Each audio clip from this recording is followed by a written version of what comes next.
Welcome to Sunday School Simplified. If you haven't joined us before, this is where we take our Sunday school lesson and squeeze it into a short video for the entire family that is good for all ages. I've done this a couple times today and the sound hasn't worked, so I'm really praying this one works. We started a new series called Our Money Story. Last week the theme was Remember, and I want to clarify something from last week. I discussed in the Old Testament, people of the Jewish faith had to pay a tax in order to cleanse their soul, and some people took advantage of that some had to pay more, and Jesus came along and said, this is not right. There is no value that you can put on your soul and salvation, and there's no money that you can pay for this forgiveness, and other people can't just accept your money, and that's not how it works. And we talked about remembering in the fact that every month we have communion, and we remember that we break the bread as the body of Jesus and drink the wine as his blood, and then we ask for forgiveness. But that's the part I want to touch on, is we don't even have to ask for forgiveness when it is given to us through him.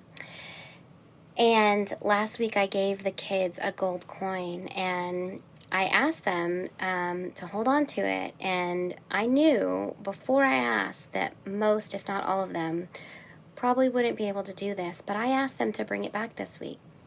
So they come in this week and sit down, and I ask them if they brought their gold coins, and their smiles turned to frowns, and they were crestfallen. I said, that's okay, and I started going around, and I went to the first, and they said, I'm so sorry, and I said, that's okay. I stopped him. I said, that's okay, and gave him a new gold coin. And the next one said, I still have it. My grandma has it. And I said, stopped him. That's okay.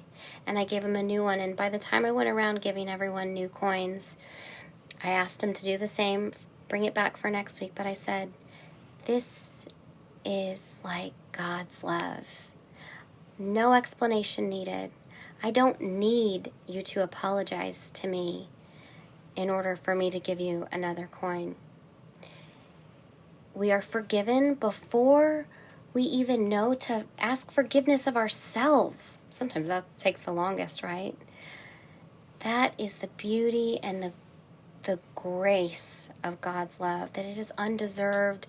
It is, unfaltering. It is forever, always enduring. It is there. Even when we are human and mess up, and we will, and we'll mess up again. It's nice to ask forgiveness, but we don't have to. That's the point that I wanted to make, and make sure that I clarified. So this week the theme is release, and in the gospel it is Matthew chapter 19 verses 16 through 22. I'm trying to do this all from memory. And a man comes to Jesus, and he is a rich man, and he asks Jesus, what do I have to do to get to heaven? And Jesus says, well, follow the commandments. I probably am going to have a visitor here in a second. He starts with, do not commit murder, don't commit adultery. And he's like, got it, I'm good. And he says, okay, honor thy mother and father. He goes, I'm good, I'm perfect, I do all those things. And Jesus looks at him and he says, okay, sell everything you own, all of it, and give it to the poor.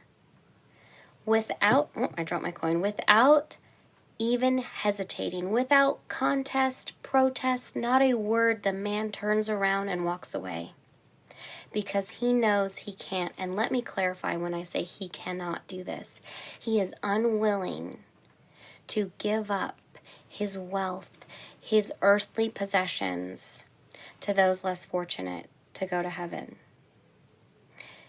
Jesus could have said, you follow the commandments I said, you love God, love others, you're doing no harm, you're perfect technically, sure, you should be able to go to heaven. But he looked at him and he saw the one thing he knew that he was unwilling to give up. And that's why he asked him to do that.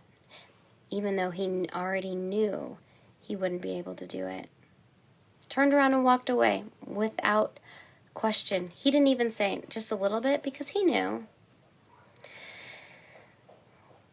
It is unrealistic to ask you to give up everything and give to others. We have families to support. We have debts of our own to repay. We're not asking to give everything. The point is to be bigger than yourself. We are all human. It is in our nature to be selfish. That's how we survive, right? But I want to pay attention to the commandments that Jesus named first, too. The commandments he named were about others and community. And the focus is on that because he wanted you to think of others. He wanted that man to think of others, not just himself. So imagine, a debt you might have, credit card debt, student loan debt, or if you're a kid, if you borrowed your sister's dress and you haven't given it back yet, or you spotted someone $5 for coffee and they haven't paid you back yet. Think of the burden that we carry. Think of when you're driving in the car. Do you ever used to play the game where you see a tunnel and you get to the tunnel and you hold your breath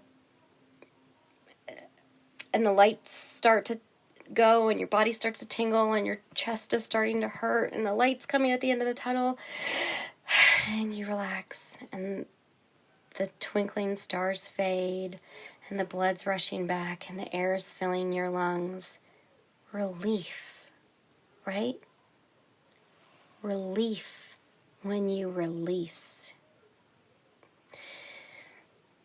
I'm not asking you to give everything up, but think of some gently used toys you may have to give to a child that doesn't have any. Some clothes that you don't wear anymore that are just taking up room in your closet. If you have an abundance of food, take it to a food pantry before it expires. These are things just like burdens and debts that are cluttering our lives. We're carrying them. They're not allowing us to breathe, to release and relax and live a life for others. Because when we're holding on to them, we are focused on us and ourselves. See, often when we talk about money, we talk about it being deserved. And I'm not talking about, not honestly earning the dollar that you work for. I'm talking, what about debts? Are debts ever really deserved? We can probably debate about that too, but does anyone ever really deserve a debt?